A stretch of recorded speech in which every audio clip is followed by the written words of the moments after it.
War II cost $4.1 trillion in today's money, and that number only counts direct military spending. It does not count the cities that were destroyed, the factories that were burned, the farmland that was contaminated, the trade routes that were severed for 6 years, or the decades of economic reconstruction that consumed the resources of every nation involved. And most people who know this war know it as a military story, a story of battles and generals and geography and heroism and atrocity.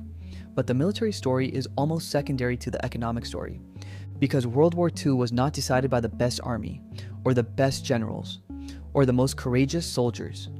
It was decided by the best economy, and the nation with the best economy in 1941 was not Germany. It was not Japan. It was a country that had not yet entered the war, and whose industrial capacity, when finally directed at military production, would make the outcome of the conflict almost mathematically inevitable. The production battle that decided everything. Here's the number that most history classes never discuss. Between 1941 and 1945, the United States produced 297,000 aircraft. In 4 years, 297,000. Germany produced 78,000 in the same period.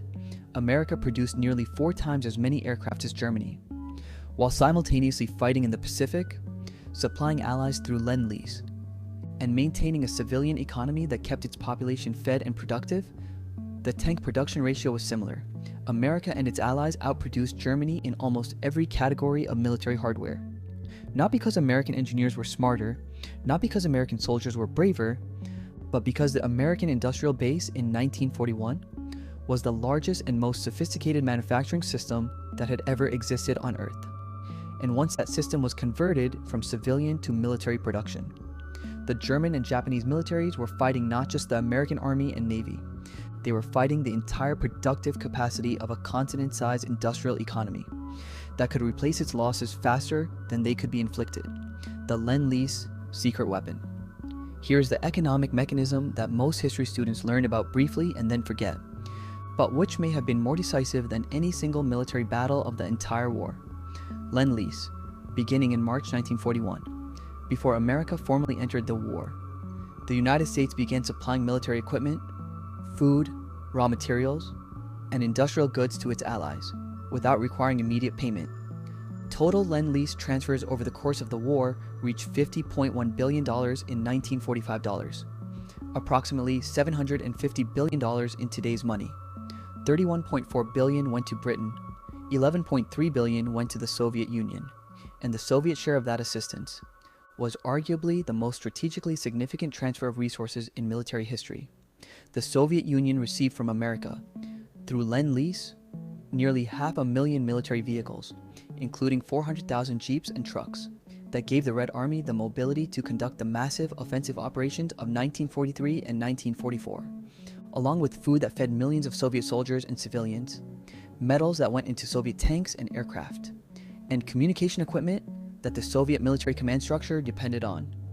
Without Lend-Lease, Soviet historians have acknowledged that the outcome of the Eastern Front, which killed more people than any other theater of the entire war, might have been different. The German oil problem. Here is where the economics of World War II become genuinely decisive in a way that most military histories underemphasize. Germany in 1939 had a fundamental structural economic vulnerability. Oil, the German industrial and military machine, ran on petroleum, and Germany had almost none of its own. The Romanian oil fields at Ploiesti were Germany's primary external source, providing approximately 1/3 of Germany's total oil supply at peak. And when the Allied bombing campaign began targeting Ploiesti in 1943 and 1944, and when Soviet forces captured the fields in August 1944, the German military began experiencing something that no amount of tactical skill or strategic brilliance could overcome. The tanks began running out of fuel, the aircraft began sitting on runways without gasoline to fly, and the German military machine, which had conquered most of Europe in 3 years, began to freeze. Not from cold, but from the absence of the one economic input that made everything else possible, the Japanese miscalculation. Here is the economic error that sealed Japan's fate on December 7, 1941. Japan attacked Pearl Harbor partly to destroy America's Pacific naval capacity, to prevent American intervention in Japanese expansion across Southeast Asia, and the attack succeeded militarily, 18 ships were hit, 4 battleships sunk, 2,400 and 3 Americans killed in approximately 90 minutes. But Japan's military planners made a fundamental economic miscalculation. They believed that America, shocked and damaged, might negotiate rather than fight. They did not account for what American industrial capacity meant for the timeline of recovery. The ships lost at Pearl Harbor were mostly replaced within 18 months. The aircraft carriers that were absent from Pearl Harbor on December 7th were unharmed and immediately operational. And the Japanese aircraft and ships lost at the Battle of Midway 6 months later could not be replaced at anything approaching American rates. Japan's entire carrier air arm was effectively destroyed at Midway, and Japan never recovered.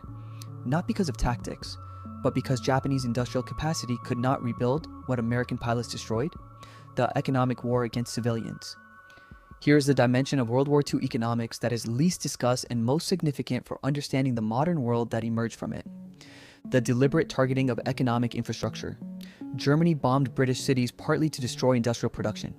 The Allies bombed German cities and industrial centers with increasing precision and scale, attempting to destroy the economic capacity that fed the German war machine. The economic bombing campaigns consumed enormous resources on both sides, and their effectiveness has been debated by historians ever since. But the underlying logic was correct.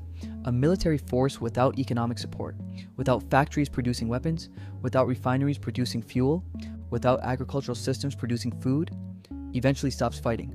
Not from lack of courage, but from lack of material. And this insight, that modern warfare is ultimately an economic contest, is what shaped every major military doctrine of the Cold War that followed, the Marshall Plan and the economic peace. Here's where the economics of World War II connect to the world Jake lives in today. When Germany surrendered in May 1945, and Japan in September 1945, the victorious Allied powers faced a choice about how to treat the defeated nations.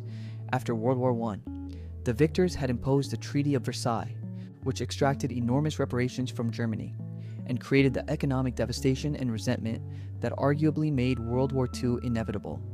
After World War II, America chose a different economic strategy, the Marshall Plan. Between 1948 and 1952, the United States provided $13 billion, approximately $150 billion in today's money, to rebuild the economies of Western Europe, including the economies of the countries America had just spent years bombing. Not because America was purely altruistic, but because American economic planners understood that a devastated Europe was a breeding ground for the political instability and communist expansion that threatened American interests. The most successful economic investment in the history of American foreign policy was rebuilding the economies of the nations America had defeated. Here is the bottom line about the economics of World War II. The war was decided not just in the trenches and the beaches and the skies, it was decided in the factories of Detroit and Pittsburgh, in the oil fields of Romania and Texas, in the shipping lanes of the Atlantic, in the Lend-Lease warehouses where American trucks were loaded onto Soviet ships, and in the economic planning rooms where American industrial output was converted from automobiles to aircraft, from refrigerators to rifles, from civilian prosperity to military production, at a scale that no other economy on Earth could match.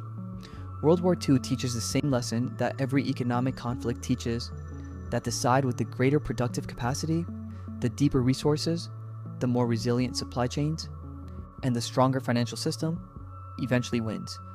Not always immediately, not always cleanly, not without enormous human cost, but eventually you have been decoded. If this video showed you a dimension of World War II that no history class ever taught you, subscribe to Money Decoder 3004.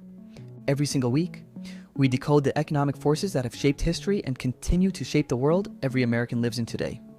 Simply, honestly, and clearly, drop a comment below.